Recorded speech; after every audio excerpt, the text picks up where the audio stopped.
De volta dos nossos comerciais, estamos recebendo hoje o cirurgião plástico Dr. André Venturelli. E estamos abordando a questão dos medicamentos e a cirurgia plástica.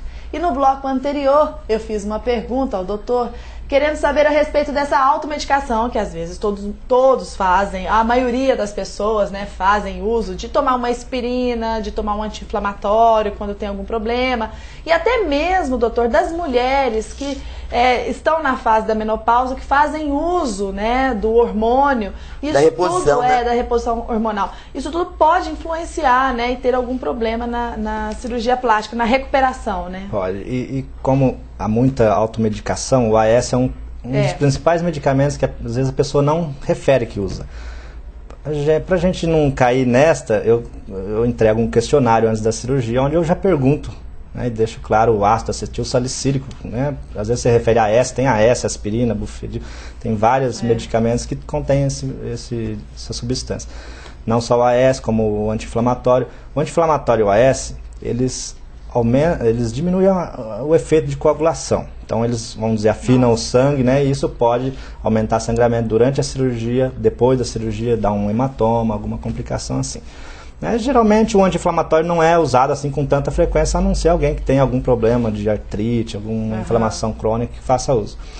Quanto aos hormônios, não só para reposição hormonal, como o uso de anticoncepcional, eles são considerados um fator de risco, né, que se soma a outros fatores, né, assim como o fumo, diabetes, obesidade, varizes e outros.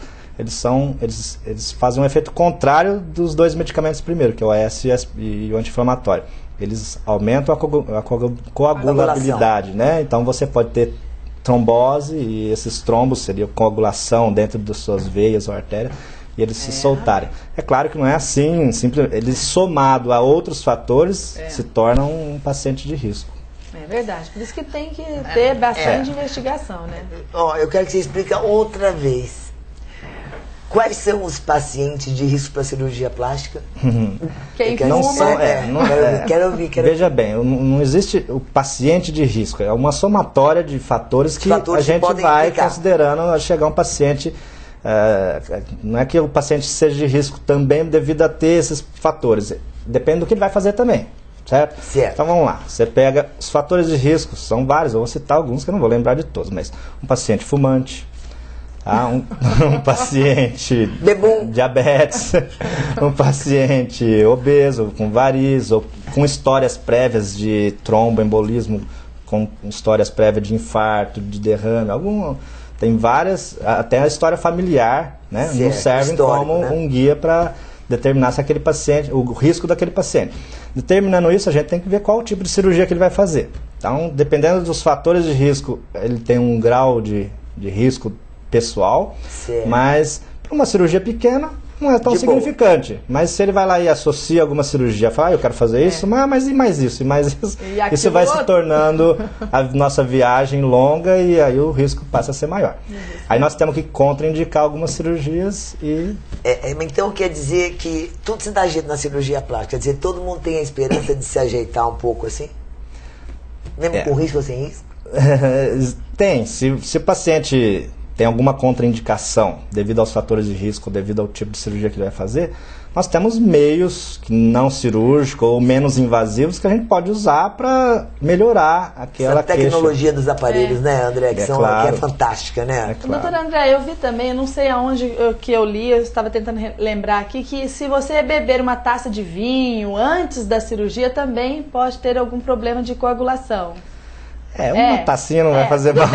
Uma taça não, mas uma garrafa. Era uma guaçá toda.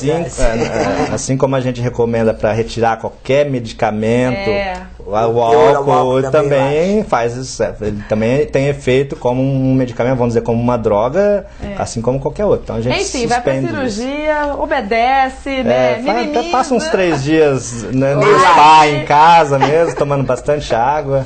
Mas é isso daí. Bom, gente, o papo tá maravilhoso, mas o tempo, mais uma vez, já acabou. O que eu quero dizer, olha, uma opinião minha, pra tudo se dá um jeito, só pra morte que não dá. Nós temos a cirurgia plástica, temos aparelhos maravilhosos que deixam a gente muito mais bonito. Não é verdade, doutor André? Verdade. Obrigado, viu, meu amor? Eu que agradeço pelo convite. Obrigada, doutor. Foi um prazer recebê-lo aqui. Lógico. Até mais, gente. Um beijo pra você, minha fofa. Programa TPM. Oferecimento Fisioforma, estética de resultados. Vivenda do Brasil, cosméticos inteligentes.